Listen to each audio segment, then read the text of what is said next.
그리고 나와서 이제 10장부터 19장까지는요. 예수님께서 예루살렘 성에 들어가시기 전에 있었던 사건들을 같이 기록을 하고 있습니다. 오늘 말씀 특별히 예수님께서 70명의 제자들을 파송하는 이야기가 나오는데요. 이것이 9장 초반에 있었던 사도 12명을 택하셔서 보내는 것과 그냥 겹치는 사건처럼 겹치는 다른 사건이지만은 내용이 연결되어지는 부분들이 있습니다. 특별히 9장에서 사도들을 파송하셨은 것과 12명의 사도를 파송한 것과 70명을 파송한 것을 따로 이야기하는 것은 누가가 특별히 그 사도직에 관한 부분을 강조하는 부분이 있고요. 또한 동시에 교회가 어떤 사도에게 주신 그 권위 위에 함께 예수 그리스도의 사역을 담당해야 될 것을 말씀하시는 부분이 있습니다. 오늘 10장 1절 말씀에요. 그 후에 주께서 따로 70인을 세우셨다 말씀하세요. 여기서 이제 70명을요. 다른 사본에서는 72명으로 기록한 사본들이 있습니다. 예를 들어서 바티칸 사본이라든지 베자 사본에서는 70명이 아니라 72명으로 기록하고 있어요. 근데 보시면 그래서 한국 개역 개정은 70명으로 기록하고 있지만은 영어 ESV 바이블은 72명으로 72로 기록을 하고 있죠. 근데 어찌됐든 이 사본의 차이는 있지만은 70명으로 기록한 이유를 우리가 생각을 해봤을 때 가장 우리가 쉽게 생각할 수 있는 이유는 모세가 장로들을 세울 때 70명을 세운 사건이 있습니다. 특별히 민수기에 이 사건이 나오는데요. 결국 예수님께서 70명의 제자, 60명도 아니고 80명도 아니고 100명도 아니고 70명을 보내신 이유는 이 모세가 장로를 세웠던 사건과 연결해서 생각해 볼 수 있습니다. 그래서 모세 율법을 완성하러 오신 예수 그리스도가 이 제자 70명을 파송한다 생각할 수 있죠. 근데 친히 가시려는 각 동네와 각 지역으로 둘씩 앞서 보내셨다. 예수님께서 본인이 가고자 했던 동네들이 있었어요. 본인이 가고자 했던 지역들이 있었는데 이제 곧 예루살렘 성까지 가는데 시간이 촉박했습니다. 시간이 많이 남아있지 않았어요. 본인의 공사역의 절정이신 십자가의 죽음과 부활이 이제 얼마 남지 않았기 때문에 본인이 가고자 했던 동네들과 지역들의 사람들을 대신 보내셨는데 2명씩 짝지어서 보낸 걸 알 수가 있습니다. 굳이 왜 3명도 아니고 4명도 아니고 왜 2명씩 짝지어 보내셨나 생각을 했을 때 이유를 좀 단순하게 생각해 보면요. 당시 구약에서는 증인을 세울 때 증인이 2명 이상이 있어야 됩니다. 어떤 사건에 있어서 증인이 1명이면은 그것이 증인으로서 충분하지가 않았어요. 어떤 사건에 2명 이상의 증인이 있어야지 그것을 인정을 해주는 것이 있었습니다. 그래서 예수 그리스도의 복음을 증거할 때 2명을 보내신 이유일 수도 있고요. 또한 예수님께서 이들을 보내실 때 그들이 당할 어떤 핍박이나 어려운 가운데 있어서 서로에게 힘이 되어지고 서로의 격려를 시켜주려고 2명을 보내신 이유일 수 있을 수 있죠. 근데 신약적으로 봤을 때는 계시록 11장 말씀에 보면은 2 증인의 이야기가 나와요. 2 증인이 상징하는 것이 무슨 뜻인가 생각을 해보면은 여러 가지 해석의 견해가 있지만은 결과적으로 교회를 상징하는 것이 이 2 증인입니다.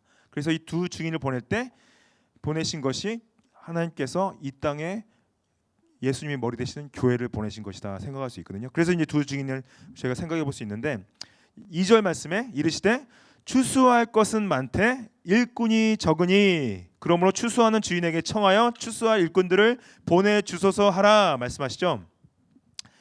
추수할 것은 많은데 일꾼이 없다. 여러분들 일하실 때 어떤 직장에서 10명이 해야 될 일을 5명이 해보신 적 있어요? 굉장히 힘들고 지쳐. 왜 이 회사의 사장님은 사람을 더 뽑지 않으시지? 괴롭고 힘들죠. 근데 추수할 일꾼이 없다는 건 결국에는 추수할 것이 굉장히 많은데 사람이 없다는 거예요. 그런데 일할 사람이 없을 때 어떻게 해야 된다고 말씀하십니까? 추수하는 주인에게 추수할 일꾼들을 보내주소서 하라는 건 뭐냐? 추수하는 주인이 누구신가요? 하나님이시죠. 하나님께 하나님 추수할 일꾼들을 더 보내주십시오라고 기도해야 된다는 거예요. 기도해야 된다는 거예요. 여러분들 제가 1992년에 뉴질랜드로 이민을 갔습니다.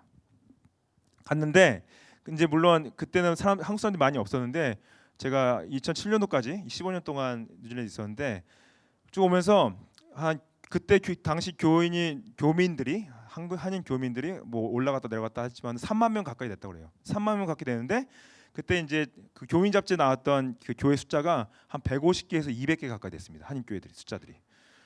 그래서 저는 항상 생각했던 게 교민 3만 명인데 교회가 200개나 되니까 좀 교회가 많은 거 아닌가 그 생각을 좀 많이 했었어요, 솔직히. 그래서 제가 이제 시드니로 2007년도에 갔습니다.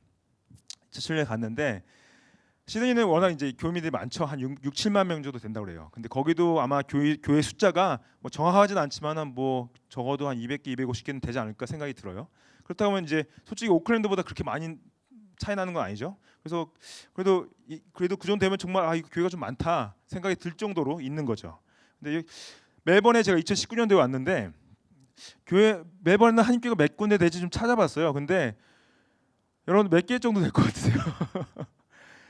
한 20개도 안 되는 것 같아요. 손으로 꼽을 수 있는 뭐 가정교회 같은 거 빼고 교회 간판 걸고 교회 하는 이민 교회들이 한 20개도 안 되는 것 같아요. 여러분들 멜번의 인구가 전체 인구 한 500만으로 보는데 오클랜드 전체 인구 한 150만으로 봅니다. 여기가 한 3배 이상 있는 거죠. 3배 이상 있는데 한인 교회 숫자는 10분의 1도 안 되는 거예요. 모르겠어요. 지금은 이제 오클랜드가 한인 교회 몇 개 있는지 모르겠지만은 그리고 지금 제가 이제 그 시드니에 있는 신학교를 나왔는데 거기 장로와 신학교에는 적어도 이제 한 학년에 그래도 한 3, 40명씩 돼요. 근데 멜번 여기 장로 신학교 왔는데 한 학년에 들어온 숫자가 한 10명, 15명 정도 안 됩니다. 멜번 전체 장로 신학교가 한 군데인데 거기 들어오는 신학생들 숫자가 10명, 15명. 여러분들 한국에 계실 때 그런 생각 하셨죠? 무슨 신학교가 이렇게 많아? 오늘 신학생들이 이렇게 많아? 그런 생각 해본 적 있어요? 한국은 몇천 명씩 졸업합니다.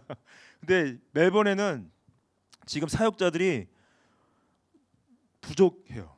그래서 목사님들이 이제 다들 은퇴하시면서 교회들이 문을 닫는 데도 있고 구할 때도 멜번에서 못 구해서 대부분은 이제 다른 도시들로 다 광고가 나옵니다. 어떨 때는 외국으로도 나가요. 그래서 저희가 기도해야 돼요. 다음 세대 사역자들을 위해서 기도해야 됩니다. 더 많은 목회자들과 사역자들을 함께 세워달라고 같이 기도해야 되는데 여러분들 추수할 일꾼은 목회자하고 사역자들입니까? 아니죠. 우리가 다 추수할 일꾼들이죠. 교회가 다 추수할 일꾼들이에요. 여러분들이 다 추수할 일꾼들로 부르심을 받았습니다. 멜번 서부교회가 추수하는 일꾼이 돼야 된다는 거죠. 그래서 이런 생각을 하시면 안 돼요. 나는 교회는 다니지만 추수할 일꾼은 아니다. 생각하시면 아닙니다.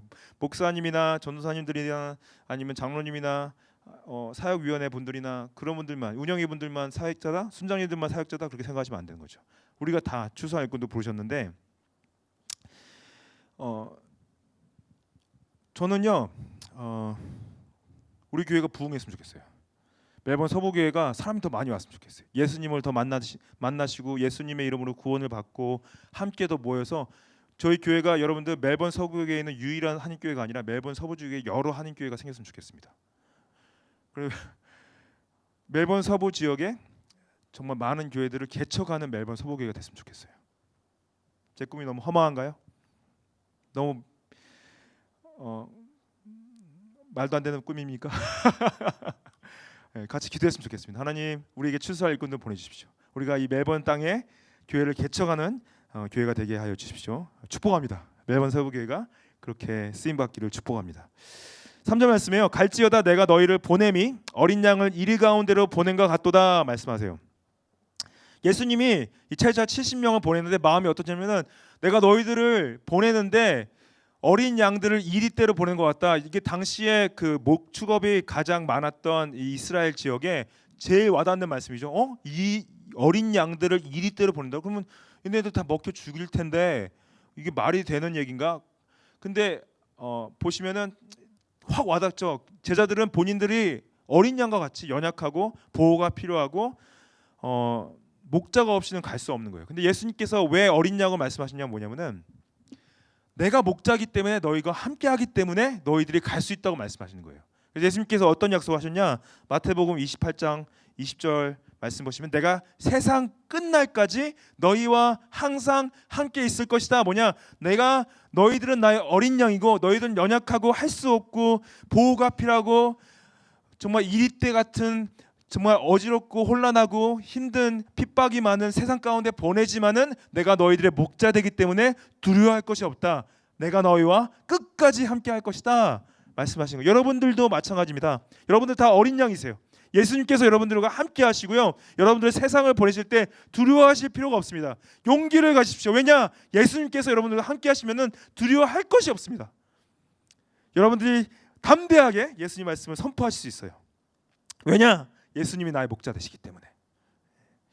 그리고 4절 말씀 보시면은 전대나 배낭이나 신발을 가지지 말며 길에서 아무에게도 문화하지 말라. 이거는 이제 제자들에게 동일한 명령을 내셨죠. 전대는 이제 돈지갑, 그리고 배낭엔 옷을 넣고 물품을 넣고, 또한 신발은 신발 있는 신발까지 벗으라는 얘기가 아니라 신발 한 켤레 이상 가져가지 말라는 말씀인데, 이게 뭐라고 말씀드렸어요? 제가 가진 것을 의지하지 않고 하나님만을 의지하시는 것을 가르치시기 위해서 이렇게 했다 말씀하시는 거죠. 예수님이 원하시는 건 뭐냐? 제자들이 복음 사역을 하되 온전하게 하나님만을 의지하기 원하는 거예요. 본인들이 가진 걸 의지하지 원치 않으셨기 때문에 그걸 가르치시기 이런 명령을 하셨습니다. 여러분들, 교회가 돈이 없어서 일을 못한 것 같죠. 장소가 없고 가진 게 없고, 우리 교회는 뭐 별거 없어요. 우리가 교회가 할 수 있는 게 뭐가 있을까요? 근데 여러분들, 하나님이 돈이 없으셔서 일을 못하진 않으세요. 하나님은 가진 게 많으신데 안 주실 때는 분명히 이유가 있습니다.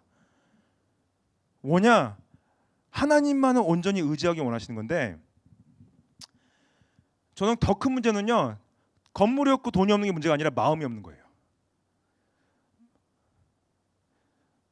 마음이 없는 게 더 무섭습니다. 저는 우리가 하나님을 섬기고자 하는 마음, 그리스도의 복음을 증거하고자 하는 마음, 추수와 일꾼으로서 부르셨다는 그 마음이 있으면 좋겠어요. 없는 거는 상관없습니다. 저 돈 없어도 돼요. 건물 없어도 돼요. 근데 마음은 있으면 좋겠어요. 예수님을 섬기고자 하는 마음. 여기서 이 길에서 아무에게도 문안하지 말라, 이 말씀은 사도들한테는 명령하지 않으시고 70명한테만 하신 말씀인데, 이게 좀 이상한 명령으로 보일 수 있어요. 근데 이건 단순하게 지나가면서 어른들한테 안녕하세요 하지 말라는 얘기가 아닙니다. 당시 이 이스라엘 사람들이 손 윗사람이 지나갈 때 인사해야 될 관례가 굉장히 복잡했어요. 그리고 또 손 아래 사람들이 지나갈 때마다 자신들한테 다 절을 하고 일일이 이제 받아야 되는 관례가 있었는데, 그러한 복음 사역에 불필요한 관례들은 받지 말라 하시는 거예요. 인사를 받지 말라는 게 아니라, 당연히 어른들 지나갈 때 인사 안녕하세요 하고 지나가야죠. 근데 그걸 말하는 게 아니라 복음 사역을 하는 데 있어서 불필요한 관례들을 하지 말라. 그래서 교회도 마찬가지입니다. 교회가 사역을 하는데 방해가 되는 불필요한 간섭이 있을 수 있어요. 저는 멜번 서부교회가 그런 게 있다고 생각하지는 않습니다. 불필요한 관례가 있었을 때 교회가 개혁을 해야 돼요. 필요 없는 건 없애야 돼요. 그런 것들을 말씀하시는 거죠. 5절 말씀 보시면은 어느 집에 들어가든지 먼저 말하되 이 집이 평안할지어다 하라. 그래서 평안할지어다, 여기서 평안하다는 단어, 평안, 영어로 peace 돼 있는데 헬라어로 에이레네라는 단어인데, 에이레네는 단순하게 한국말로는 그냥 안녕이긴 한데요. 안녕이긴 한데, 단순하게 그냥 잘 되기를 바라는 축복을 떠나서 영적인, 육체적인, 정신적인, 정치적인, 경제적인 모든 안녕을 다 포함한 이 평안을 말하는 거죠. 그래서 그 집에 방문해서 이 평안의 축복을 한다. 특별히 여기서 말하는 이 집은 믿는 자의 집이라기보다는 믿지 않은 자의 집을 말합니다. 그래서 물론 우리가 믿는 자들끼리 서로 평안하다, 축복합니다 말할 수 있죠. 사랑합니다, 예수님 안에서 사랑합니다 할 수 있지만은, 여기 제자들이 하는 거는 안 믿는 사람의 집에 들어가서 하는 걸 말씀을 하세요. 제가 이거를 제가 생각해봤을 때 쉽지 않습니다. 저희가 복음을 증거하는 것이, 예수 그리스도의 평안을 말하는 것이 쉽지 않은데, 여러분들 안 믿는 친구분들이나 안 믿는 집에 갔을 때 이렇게 한번 시작을 해보세요. 기도해드려도 괜찮을까요? Can I pray for you? 기도해드려도 괜찮을까요? 이게 그러면, 근데 그분이 나 기도하고 싶지 않습니다. 그러면 하지 말아야죠. 억지로 하면 안 돼요. 그래도 기도 받아야 돼. 그래서 기도하시면 안 되고. 근데 놀랍게도요, 안 믿는 분들이 누가 나를 위해서 기도해 준다 할 때 노하는 분들이 그렇게 흔치는 않습니다. 예의상으로도 받아요. 제가 뭐 호주 친구들이나 아니면은 한국 분들 마찬가지고, 안 믿는 분들에게 제가 혹시 기도 한번 해드려도 괜찮을까 할 때 노하는 분을 제가 한 번도 만나본 적이 없어요. 기도하라고. 종교가 다른데도 불구하고, 믿지 않는데도 불구하고 기도는 받더라고요. 근데 기도를 할 때 여러분들 기도를 통해서도 복음을 전할 수가 있어요. 예수님 이분과 함께 해주시고 이 어려운 상황과 힘든 가운데 주님을 알게 하시고 주님 만나게 도와주십시오. 기도할 수 있어요. 그것 때문에 뭐라는 사람 없습니다. 그것 때문에 뭐라는 건 정말로 진짜 여기서 말하는 평안을 받지 않는 사람을 말해요. 한번 해보십시오.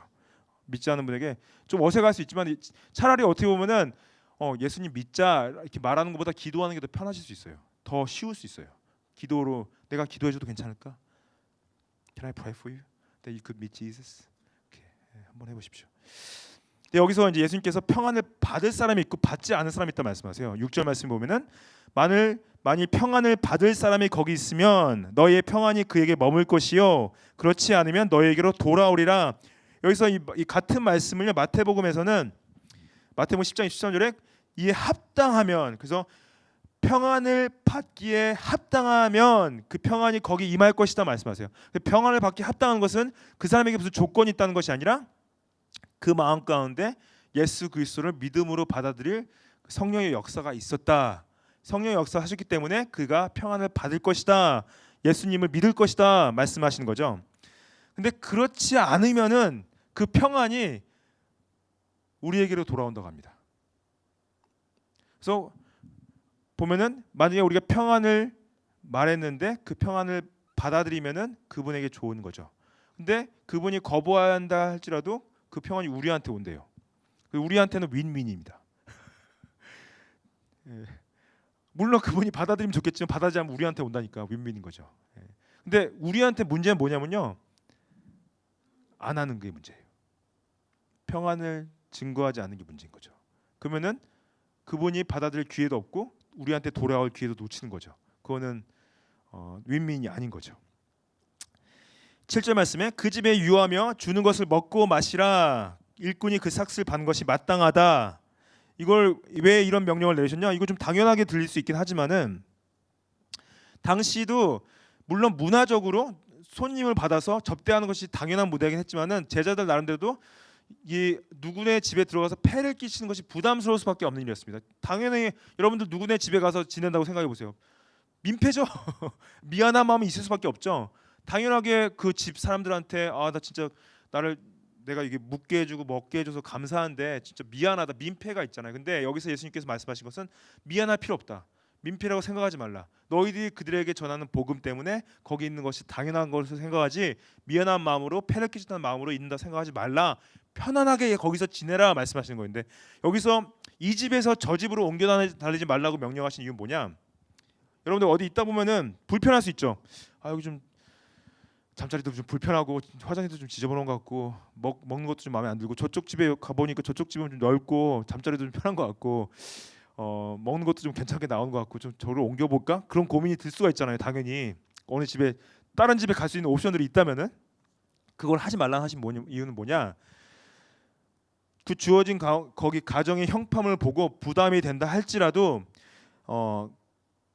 옮겨 다님으로 말미암아 시간을 낭비해서 복음 사역을 방해할까봐 그 시간을 낭비하지 않기 위해서 딱 정해서 들어갔다. 그럼 거기에서만 지내라고 말씀하시는 거예요. 계속 내가 어디로 옮겨갈까라는 고민을 하지 말고 옮겨감으로 말미암아서 시간을 지체하지 말고 복음 사역에 집중하라. 또한 그거를 통해서 누가 나가서 다른 집을 옮겼을 때 지내던 집 사람에게 어떠한 안 좋은 인식을 심어줘서 복음을 거부할 수 있으니까 그런 것을 피하라는 거죠. 동시에 이제 그 이유를 이제 음식에 대한 부분, 먹는 거에 대한 부분을 또 말씀을 해주시는데 8절 말씀에 어느 동네에 들어가든지 너희를 영접하거든 너희 앞에 차려놓은 것을 먹어라. 이것도 뭐 당연히 차려준 대로 먹어야지 생각할 수 있는데 이게 왜 중요한 명령이 되냐면요. 당시 이제 이 70인들이 파송된 지역을 요단강 동편 지역으로 보는데 요단강 동편 지역을 보면은 유대인들과 이방인들이 섞여 사는 지역이 대부분이었습니다. 그러면 70인들이 전도하러 들어갔을 때 대부분의 70인들이 유대인들이었다면은 이방인의 집에 들어가서 묵고 먹을 수 있는 상황이 굉장히 잘 발생할 수 있는 건데, 당시 유대인들은 그 음식법이 굉장히 민감했어요. 레위기에서 명령하신 부정한 음식과 부정하지 않는 음식을 가려서 먹는 것이 굉장히 중요했는데, 예수님께서 말씀하신 것은 이방인들의 집에 들어갔을 때 이방인들이 너희가 생각하는 부정 음식을 준다 할지라도 그거 상관하지 말고 그냥 다 먹으라고 말씀하시는 거예요.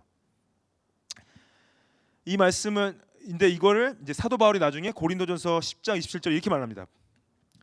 불신자 중 누가 너희를 청할 때 너희가 가고자 하거든, 안 믿는 사람 집에 가는 거죠. 너희 앞에 차려놓은 것은 무엇이든지 양심을 위하여 묻지 말고 먹으라. 이건 왜 이렇게 말씀하시냐? 이들도 결국에는 초대교회 고린도 교회 사람들이 교인도 교인으로서 유대인들이 그 고린도 지방 사람들이 대부분 다 이방인들이었기 때문에 그 집에 가면은 우상 숭배하던 음식을 먹을 수도 있고 아니면은 음식법에 안 맞는 음식을 먹을 수도 있던 거죠. 근데 그거를 자유롭게 먹으라 한 이유는 뭐냐면은 예수님께서 율법으로 우리를 자유롭게 하셨는데, 물론 우리가 구약의 도덕법 있죠. 십계명에 대해서는 구원의 열매로서 우리가 순종해야 될 부분이 있지만은 의식법이라든지 제사법이라든지 사회법이라든지 특별히 음식법에 있어서는 예수님께서 십자가에서 그걸 완전히 다 이루셨기 때문에 더 이상 우리가 지킬 필요가 없습니다. 자유하기 때문에 사도행전 11장에서도 하나님이 정한 것을 부정하다 하지 말라고 하시면서 베드로에게 다 먹으라고 하신 이유가 음식법으로부터 자유하기 때문에 그런 거예요. 얼마 전에 한 청년이 저한테 질문이 되게 중요하게 심각하게 질문하더라고요. 목사님, 할랄 푸드 아시죠? 할랄 음식. 그 무슬림들이 먹는 할랄 음식을 먹어도 괜찮을까요? 제가 뭐라고 대답할게요? 맛있게 먹으라. 맛있게 먹으라. 예. 왜냐하면 더 이상 그것이 뭐 어떤 종교에서 어떻게 쓰여졌건 다 먹을 수 있어요. 여러분들 다 먹을 수 있습니다. 몸에 안 좋은 걸 먹으라는 게 아니라, 목에 안 좋은 거 뭐가 있을까요? 뭐 설탕이 많이 들어간 걸 먹으라는 게 아니라 건강한 걸 먹는데, 결국에는 여러분들 선교사님들이 어떤 부족에 들어가서 그 부족이 우상 숭배 쓴 음식들 먹을까요, 안 먹을까요? 다 같이 드세요. 예. 그것이 영적인 의미로서 우리가 먹는 것이 아닙니다. 영적 의미를 가지고 먹는 것이 아니고 그거에 대한 우리 자유하고 그것을 통해서 함께 먹고 나눔으로 말미암아 복음을 증거하기 위해서 같이 먹는 거예요. 그런 것부터 자유하실 필요가 있습니다. 뭐 이렇게 할랄 푸시야 그러면서 막 멀리하시거나 안 먹거나 하실 필요 전혀 없어요. 여기서 마찬가지입니다. 사도 바울도 말했고 예수님도 제자들에게 양심에 거리끼지 말고 마음껏 먹어. 준 대로 먹어. 왜냐? 그 먹고 복음 전해. 복음 전하고 너희들이 안 먹을 때 되레 복음을 안 받을 수 있으니까 꼭 먹으라 말씀하시는 거죠. 9절 말씀 보시면은 거기 있는 병자들을 고치고 또 말하기를 하나님의 나라가 너희에게 가까이 왔다. 그래서 병자들을 고치는 걸 왜 계속 강조하시냐? 병을 죄의 인간의 타락의 결과물로 봤기 때문에 병을 고치심을 통해서 예수 그리스도가 하나님 아들 되시고 하나님 나라가 임했음을 실현시키는 걸 보여준 거죠. 그래서 하나님 나라를 선포하는데, 여러분들 하나님 나라를 선포한다는 건 뭐냐? 하나님 나라는 어떤 나라냐면요, 예수 그리스도가 왕 되신 나라가 하나님 나라입니다. 그리고 예수님을 믿는 그 누구든 그 하나님 나라에 들어갈 수 있는, 하나님 나라의 시민권을 받을 수 있는 권리가 주어지게 되는 거죠. 그 하나님 나라를 선포하는 것이 추수할 일꾼들이 해야 될 사명이다 말씀하시는 거죠. 그래서 근데 10절부터 이제 15절까지 16절까지는 만약에 복음을 받아들이지 않았을 때 어떻게 해야 될지 말씀하세요. 또 어떤 일이 벌어졌는지 10절 말씀 보시면 어느 동네에 들어가든지 너희를 영접하지 아니하거든 그 거리로 나와서 말하라 말씀하세요. 너희를 영접하지 않는다는 것은 복음을 거부한다는 건데, 복음을 거부했을 때 왜 굳이 거리에 나와서 그것을 얘기해야 되냐? 공적으로 그 마을 사람들이 복음을 받아들이지 않았음을 경고하라 말씀하시는 겁니다. 그래서 11절 말씀에 너희 동네에서 우리 발에 묻은 먼지도 너에게서 떨어뜨려 버린다. 이 먼지를 떨어뜨린다는 거 제가 이제 9장 설교할 때 말씀을 드렸지만 이 의미는 뭐냐면은 당시 유대인들이 이방 지역에 가거나 이방 가정에 들리게 됐을 때 나올 때 본인들이 종교적으로 정결하기 위해서 먼지를 떨어뜨리는 행위를 보여줬어요. 근데 그 같은 행위를 예수님께서 제자들에게 하신 의미는 같은 의미를 가지는 것이 아니라 그 행위를 통해서 그들이 복음을 받아들이지 않았음을 보여주기 위해서 행위로 보여주는 건데, 중요한 것은 받아들이지 않은 사람들한테도 하나님의 나라를 선포하라고 명령하신 거예요. 그래서 하나님 나라는 받아들이건 받아들이지 않건 다 선포되어지라고 명령을 하시는 거죠. 그리고 제가 지난주에도 설명드렸지만 여러분들 복음을 안 받아들이신 분들을 저주하시면 안 됩니다. 그리고 여러분들이 심판하시면 안 돼요. 그분들을 미워하시면 안 됩니다. 여기서 우리가 오해하는 것은 예수님이 이 먼지를 떨어뜨리는 것이 어떤 그들을 미워하는 행위라든지 저주하는 행위라든지 그들을 심판하는 행위가 아니에요. 물론 심판의 메시지는 선포해야 돼요. 우리가 심판자가 아니에요. 하나님이 예수 그리스도를 최후의 심판자로 보내실 텐데 예수님이 심판되시면 기억을 해야 되죠. 왜냐하면 그들이 그 경고를 듣고 구원을 받을 수 있으면은 그 얘기를 해줘야죠. 근데 우리가 그들을 저주하거나 우리가 그들을 심판하는 것은 교회 역사 가운데 가장 큰 오류 중에 하나입니다. 우리는 그분들을 사랑으로 품어야 돼요. 위로해야 되고 우리가 경고의 메시지를 하는 이유도 그들이 그걸 통해서 구원을 받기를 원하는 마음에 사는 거죠. 그들이 잘못되기 원하는 게 아니라. 그래서 하나님 나라에 가까운 줄 알라고 선포하는 것이 믿지 않은 자에게도 하나님의 나라를 선포해야 되는 것이 그걸 통해서 어느 하나님의 때 그분들이 예수님을 믿고 하나님 나라 가운데 들어오기 원하는 마음이 있기 때문인 거죠. 이 심판의 심각성에 대해서 예수님께서 이제 12절부터 15절까지 말씀하시는데 내가 너에게 말하노니 그날은 언제입니까? 그날은 예수 그리스도의 재림의 날. 예수님이 최후의 심판자로 올 때 어떤 일이 벌어질 것인가? 소돔이 그 동네보다 견디기 쉬우다. 소돔은 구약에서 불이 내린 동네예요. 하나님 앞에 죄악을 범했기 때문에. 근데 불이 내린 동네보다 그 심판이 더 심할 것이다. 예수 그리스도의 복음을 받아들이지 않는 동네가 더 심할 것이다. 말씀을 하시는 거죠. 그리고 13절에 화 있을진저 고라시나 화 있을진저 벳세다야 너희에게 행한 모든 권능을 두로와 시돈에서 행하였다면 그들이 벌써 베옷을 입고 재에 앉아 회개했을 것이다. 여기서 고라신이라는 동네는 가버나움 북쪽에 있던 동네인데요. 예수님께서 가셔서 많은 이적을 베푸시고 기적을 보이시고 복음을 선포하셨어요. 근데 고라신이 예수님의 복음을 거부했습니다. 벳세다는 갈릴리 바다 북쪽에 이제 속한 마을인데 특별히 베드로와 안드레와 빌립의 고향이에요. 예수님께서요 이 벳세다에서는 오병이어의 기적을 보이시고 소경을 치유하시고 산상수훈을 하시고 정말 많은 것들을 하셨습니다. 그런데 그 벳세다가 예수님을 직접 본 벳세다가 예수님의 복음을 받아들이지 않았습니다. 이 고라신과 벳세다가 고라신아 벳세다야 내가 너희에게 보인 모든 이적과 선포한 이 진리의 말씀을 받아들이지 않는 너희들이 회개하지 않은 것은 이 두로와 시돈 이방 족속들이 사는 복음이 선포되어지지도 않은 이 족속들에게 임할 심판보다 더 무거울 것이다 말씀하시는 거예요. 그래서 14절에 심판 때에 두로와 시돈이 너희보다 견디기 쉬울 것이다 말씀하시는 건 뭐냐?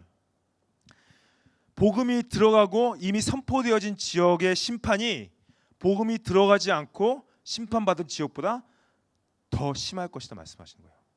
호주와 같다는 거죠. 호주에는 복음이 들어왔습니다. 복음이 선포되어지고 수많은 교회들이 세워졌는데 지금은 하나님을 거부하고 예수 그리스도의 복음을 무시하고 있죠. 이러한 곳에 복음이 들어갔는데 복음을 거부한 곳의 심판이 복음이 들어가지 않고 심판받을 지역보다 더 무서울 거라고 말씀하시는 거예요. 가버나움아 내가 하늘에까지 높아지겠느냐 음보에까지 낮아지겠느냐 이게 무슨 말이냐? 가버나움은 갈릴리 바다 북쪽 해변인데요. 특별히 가버나움이 예수님의 선교의 본거지, 선교의 이 근거지였는데 여기서 예수님께서도 엄청난 사역을 하셨습니다. 중풍병자를 고치시고 야이로 회당장의 딸을 부활시키시고 백부장의 하인을 살리시고 많은 이적을 베푸시면서 선포했는데 가버나움이야말로 고라신과 벳세다보다 더 많은 이적과 더 많은 가르침을 하셨는데도 가버나움도 예수 그리스도의 복음을 받아들이지 않았다는 거예요. 그 가버나움을 어떻게 표현하시면 너희들의 그 영적인 교만이 하늘을 찌르는 것 같지 하지만 너희들은 음부에까지 낮아질 것이야 말씀하시는 거예요.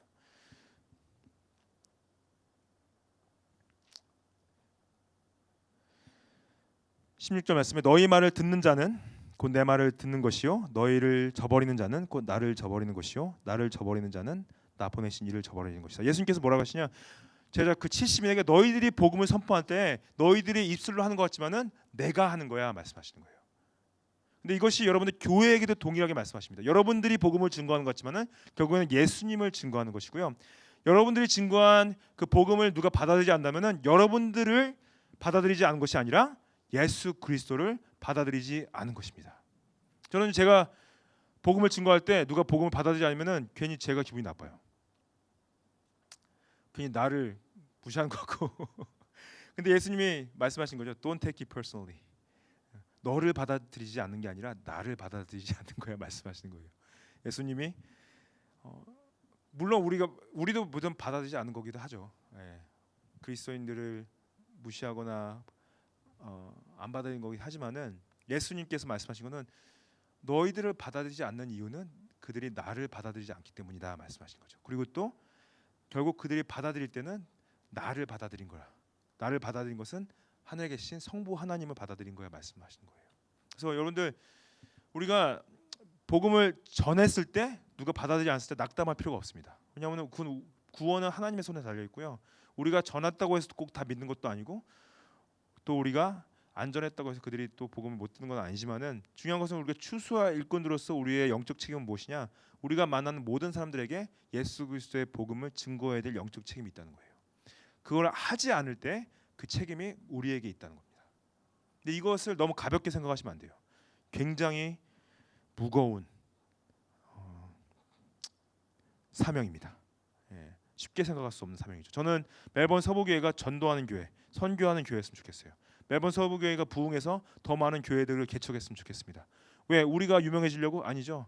예수 그리스도가 드러나고 예수 그리스도의 구원을 통해 예수님의 그 사랑을 받을 백성들이 모이는 것을 우리가 가장 기쁨으로 여기기 때문이죠. 같이 기도하겠습니다.